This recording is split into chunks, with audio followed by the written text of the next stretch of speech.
আসসালামু আলাইকুম, সবাই কেমন আছেন? আলহামদুলিল্লাহ, আমি আল্লাহর রহমতে আপনাদের দোয়ায় ভালো আছি। আমি আজকে বিকেলবেলা একটা নাস্তার রেসিপি নিয়ে এসেছি। খুবই সহজে আপনারা বাসায় তৈরি করে নিতে পারেন। প্রথমে আমি একটা প্যান দিয়েছি চুলায়, বড় সাইজে দুইটা পেঁয়াজ কুচি, কিছু কাঁচামরিচ কুচি এখন হালকা করে ভেজে নিচ্ছি। এখন রসুন পেঁয়াজ বাটা দিয়ে দিছি, আদা বাটা দিয়ে দিচ্ছি। এখন একটু টমেটো সস দিয়ে দিছি, গরম মশলা গুঁড়া দিয়ে দিছি, জিরা গুঁড়া দিয়ে দিচ্ছি।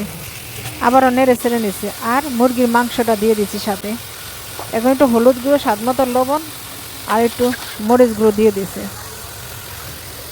এটা আমি বুকের মাংস নিয়েছি, হাড় ছাড়া। এখন আমি যে নাস্তাটা তৈরি করবো তার জন্য একটা ময়দার ডো তৈরি করে নেব। প্রথমে আমি লবণ দিয়ে দিছি, এখন আমি চিনি দিয়ে দিচ্ছি। এখন কিছু ইস্ট দিয়ে দিচ্ছি, ছোটো চামচের 1 চা চামচ ইস্ট দিয়ে দিচ্ছি। এখন আমরা নর্মাল যে পানি খাই পানি দিয়ে দিচ্ছি। এখন রান্নার তেল দিয়ে দিছি। এখন এই বাটি দিয়ে 1 বাটি ময়দা দিয়ে দিচ্ছি, আপনারা চাইলে আটাও নিতে পারেন। এখন আমি সেই পানিতে মোমটা ধীরে ধীরে তৈরি করে নিচ্ছি। এখন মনে হচ্ছে একটু শক্ত, তার জন্য একটু তেল দিয়ে দিচ্ছি। তেল দিয়ে ভালো করে আবারও মতে নিচ্ছি। ডোটা একদম রেডি হয়ে গেছে। এখন এটা আমি বেলে নেব। এভাবে একটা বড় রুটি তৈরি করে নেব। খুবই সহজে ঝটপট একটা বড় তৈরি করে নিয়েছি। এখন ছুরির সাহায্যে চৌকা করে কেটে নেব। এটা আমি এই যে ছোট ছোট করে পিস করে কেটে নিয়েছি। এখন আমি যে মাংস পুরটা তৈরি করে নিয়েছি সেটা দিয়ে দিচ্ছি। এই যে এভাবে দিয়ে দিচ্ছি। দিয়ে আমি কিভাবে নাস্তাটা তৈরি করি তাহলে ভালোভাবে মনোযোগ সহকারে দেখেন, কেউ স্কিপ করবে না, তাহলে বুঝতে পারবেন না। এই যে দুই দিকে আমি চেপে চেপে নিয়েছি।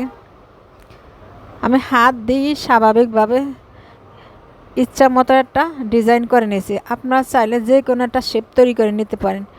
বিকেলবেলা এরকম মুরগি মাংস দিয়ে নাস্তাটা জমে যাবে, ছোট বড় সবাই পছন্দ করবে। আর এই নাস্তাটা এত মুচমুচা হয় কারণ তেল দিয়ে আমি বেশি করে দিয়েছি। তেল দেওয়াতে ডোটা একদম রিক্সি হয়েছে, খেতে কিন্তু দারুণ লাগে। আপনারা চাইলে এটা ফ্রিজে সংরক্ষণ করে রাখতে পারেন, যখন ইচ্ছা বের করে ভেজে নিতে পারেন। কিভাবে ডিজাইনটা তৈরি করে দেখেন, একটা পাতার মতন। আমি আপনার সুবিধাতে 4টা নাস্তা একইভাবে করে দেখাচ্ছি, যাতে আপনারা বুঝতে সুবিধা হয় নাস্তাটা কিভাবে আমি তৈরি করেছি। দেখেন ডিজাইনটা কত সুন্দর হয়েছে ইজিভাবে। এভাবে সবগুলো নাস্তা আমি করে নেব। খুবই ঝটপটে, সামান্য একটু মাংস রান্না প্রায় আমাদের বাসায় সব বাসায় কম বেশি থাকে।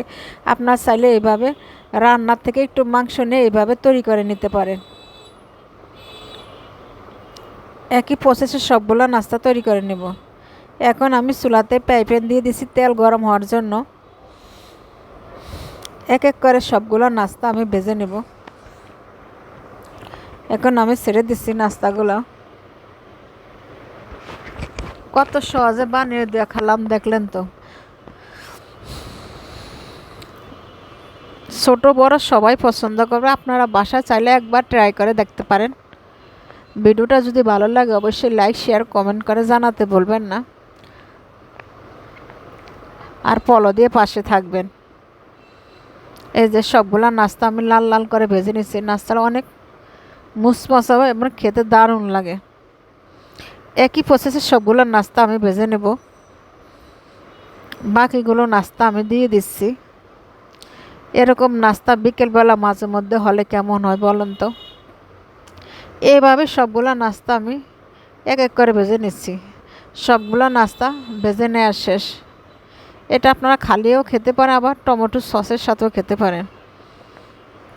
সবাই ভালো থাকবেন, সুস্থ থাকবেন। আল্লাহ হাফেজ। আসসালামু আলাইকুম।